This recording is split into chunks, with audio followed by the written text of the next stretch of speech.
Ang hayop na ito ay palaging pinagkakamalang maliit na unggoy.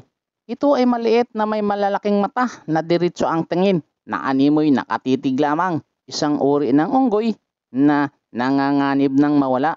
Ang mga mata nito ay hindi naigagalaw, kaya kinakailangan nito na iikot ang kanyang ulo ng 180 degrees upang makita ang mga bagay na nasa tagaliran nito. Anong uri ng hayop nga ba ito mga kabayan? Paki-comment na lang sa baba. Mas aktibo rin sa gabi ang mga mata nito.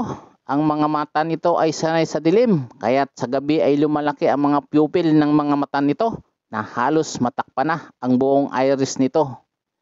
Habang sa araw naman o kapag nasisinaga ng nakakasilaw na liwanag ang pupil ng mga mata nito, ay lumiliit na halos guhit na lamang. Bukod sa kakaibang matang ito, ay may kakayanan ding iikot ang kanyang ulo ng 360 degrees. Isang kakayanan na nagagamit nito sa paglipat-lipat sa mga puno at sa paghahanap ng makakain nito. Sinasabing mas malaki pa daw ang mata nito kaysa sa utak nito. Ito ay maliit, mabalahibo, mahaba ang buntot, malaki ang mga mata na ginagamit para makakita ng maayos sa gabi. Malagkit na mga kamay upang makakapit ng mabuti sa mga puno.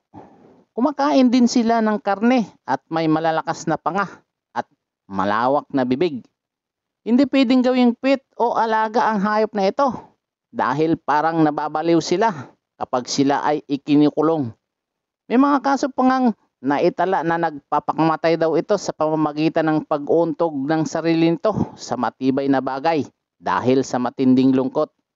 Paki-comment na lang mga tropa kung anong hayop nga ba ito. Madalas daw itong matatagpuan sa mga kagubatan ng Palawan, Samar, Leyte at Mindanao. Karaniwan ding itong makikita sa mga kagubatan ng Bohol. Isang kaakit-akit na hayop na matatagpuan lamang sa Pilipinas.